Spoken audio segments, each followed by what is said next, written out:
So one of the things I love about this class is that we do literature from different periods and different regions and different traditions and things like that. And each one of them, realism, modernism, the Harlem Renaissance, which is what we're going to try today, it's kind of like a buffet. You're sampling, right?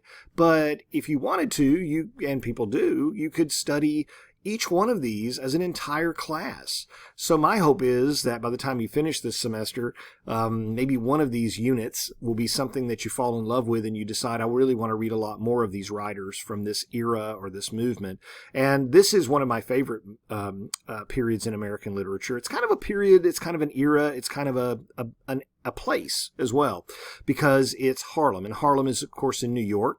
And the period of time we're talking about here is from about 1919 until I stretch it and call it 1939. I like to carry it all the way through the 30s because I can see some of the writers of the 30s, being in that tradition. Most people kind of cut it off by about 1929, 1930. But the Harlem Renaissance is what it's called. And of course, you do whole classes on it because this period of time involving predominantly African American individuals, artists, literary figures, intellectuals, academics, philosophers, musicians, all of those sorts of people. This was a real flowering of African American culture in the early 20th century, and it really is a kind of a people say a renaissance. I don't like to call it a renaissance because there always has been African American culture and African American traditions, but it got concentrated in this one area of New York, a neighborhood in New York where a lot of stuff was going on. It was a happening place, and it really came to life and to national and international consciousness in the 1920s for the most part. How and why it occurred? Well, we can go into that for hours. I won't, but suffice it to say that in World War I, a lot of people, of course, a lot of young men went off to war, but there were not a lot of opportunities because the military was very segregated for young African American men to join. They served, they fought bravely for the country and for democracy, even without being privy to all of the blessings of it, unfortunately.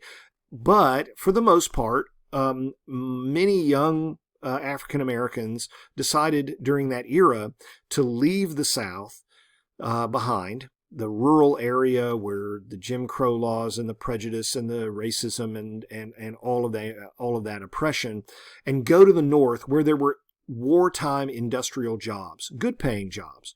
This was, in many ways, for a young person who's African American in 1916, 1917, 1918, this was their opportunity to go and make a life for themselves. And they didn't just do it in New York, they did Chicago, Detroit, all kinds of places, but northern industrial cities drew folks like a magnet. And it was really a big migration, a great migration of African Americans to northern cities, where, of course, in the United States, you see this around the world, but it's certainly in the United States, there's a long-standing history of different groups, ethnic groups, racial groups, religious groups, sort of having their own neighborhoods in a way. You've got Chinatown, and you've got the Jewish quarters, and you've got, Irish folks in South Boston, and things like this.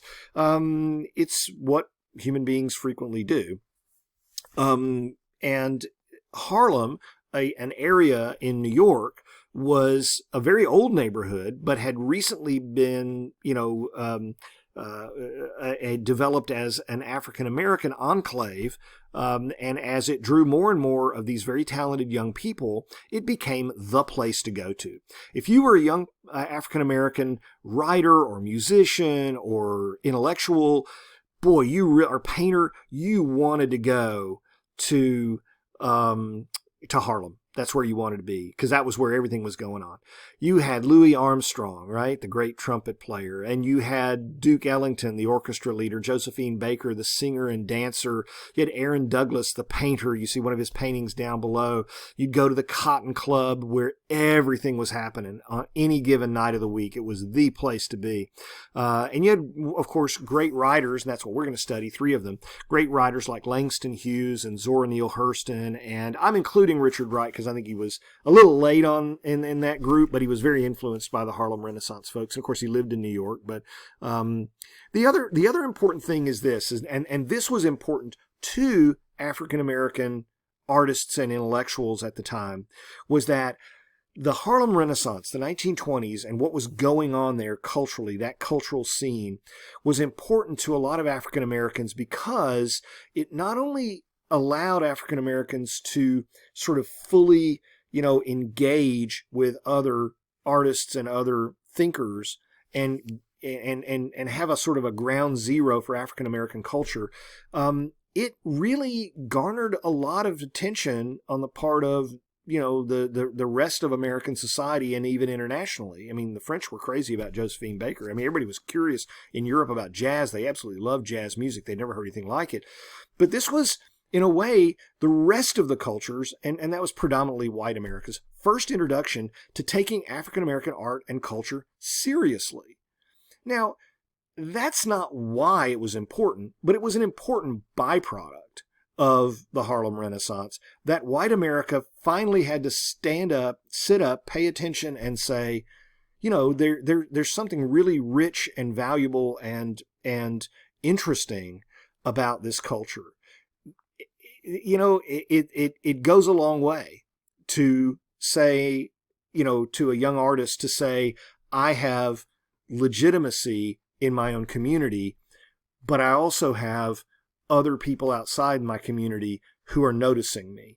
So I never define the value or worth of something by some other group, but it doesn't hurt to be able to say, you know what, we are our own people. We have our own history and tradition and culture and all of that.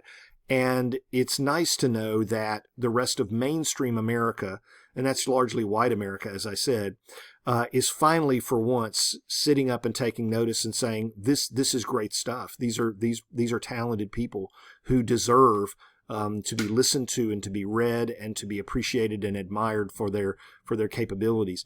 Anyway, it's a thing that you have to keep in mind. Now, I'm going to tell you, I'm not African American, and when we do, I'm Caucasian, so when we do literature that is written by people who are of a different ethnicity or background or race or region or even religion, I always take the position of saying, what can I learn, right? And that's really important that we all do that. What can I learn? What's great about this literature and what I admire so much about it is it really is so American in many ways. When you think about all these young African-American kids, a lot of them were, going from the South and making a new world, a new life for themselves in the big city, it's a very American story. And all of these guys have these wonderfully American stories about making it on your own and striking out and defying odds. And who doesn't like that, right? It's part of our culture. It's part of the mosaic of American culture. So there are things that I can identify with, and there are things that are not my experience, but I can appreciate. And I think that's what intrigues me about American literature in general, and I hope it does for you too. So I don't know if I'm going to make this into 2 videos or 1, but if I make it into 2, I'll let you know. We'll see how long-winded I am. But we're going to begin with Zora Neale Hurston, okay, and then also Langston Hughes. And Zora Neale Hurston's How It Feels to Be Colored Me is an interesting person. You may know her, by the way, by the fact that she wrote Their Eyes Were Watching God. That's one of her great novels.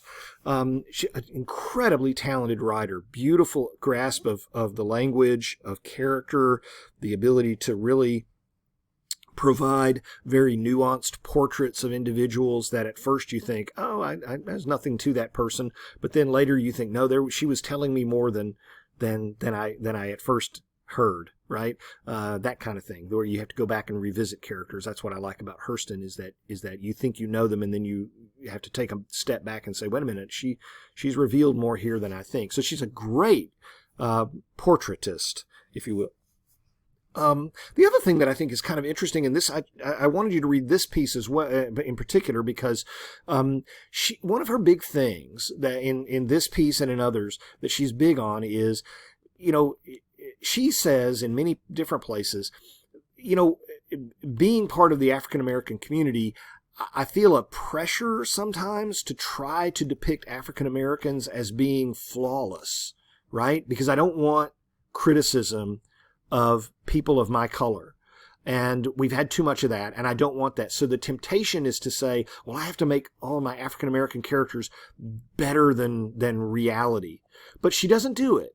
And the reason, and she goes into some detail in here and tells you why. And she says, look, I'm not afraid to present African American life and culture as imperfect, flawed, human, because that's exactly what it is.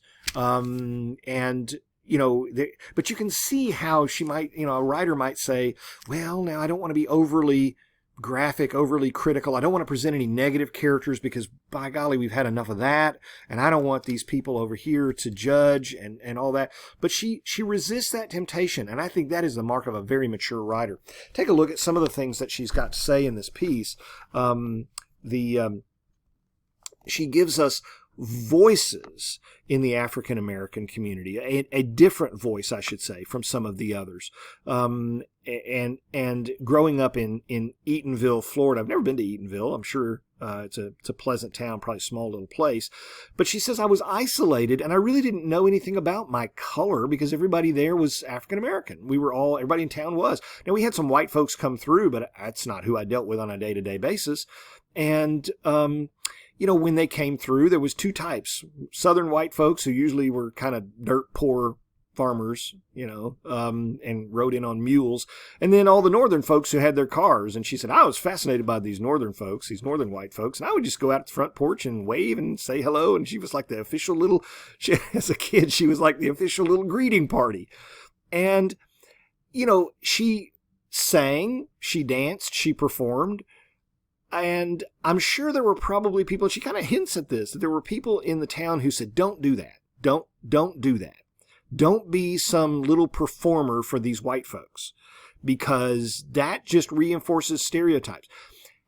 And I think she knew that as an adult, but she looks back and says, but I enjoyed it so much. I didn't see it as degrading. I did it because I liked it. And, they would undoubtedly say, hey, dance and I'll pay you a dime, etc. You and I today would look at that and say, ugh, I don't feel comfortable with that at all. That looks like exploitation. That looks like, something that's demeaning or whatever. And she said, but I was a kid. I liked it. It was fun. I enjoyed it. And yeah, I got a dime every now and then. So what you get from this, you can be as critical as you want to of her for that. I don't care. But what you get from this is this really genuine honesty that comes through. She goes, look, I did it because I liked it. I don't care. And she says, I've never been. And she goes on with the essay to say that. She says, yeah, it may have been naive, but I like talking to folks, and I like talking to white folks because they were different, and they were from up north, and I'd never been up north before. And but when she becomes a teenager is when she begins to get some sort of sense of racial awareness or ethnic awareness. She said, but changes came in the family when I was 13. I was sent to school in Jacksonville. I was now a little colored girl. I found it out in certain ways, in my heart as well as in the mirror. So when she went off to Jacksonville, which is a more racially diverse area, she becomes aware of that and says, okay, I see that now. But as a little kid, she didn't feel that way, and she didn't feel self-conscious about it.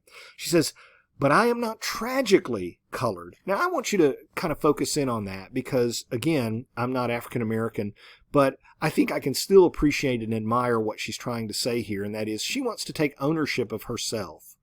She wants to take ownership and say, I'm not going to sit here and say, well, I'm going to be defined by what other people think of me. If I like a certain thing, I'm going to like it, and I'm not going to care what other folks think about it. If I don't like something, I'm going to say that, and I don't care what other folks think about it. She says, there is no great sorrow dammed up in my soul, nor lurking behind my eyes. I do not mind at all. I do not belong to the sobbing school of Negrohood who hold that nature somehow has given them a low-down, dirty deal. She says, no, because, and think about this. She says, I don't feel that way about who I am because I don't think that is who I am. I'm not somebody who's been given a bad deal in life. I'm somebody who's been given a life just like everybody else, and I'm going to make of it what I want to make of it. I'm going to take ownership of my life, and I'm not going to let that keep me down, and I'm not going to let other people define me.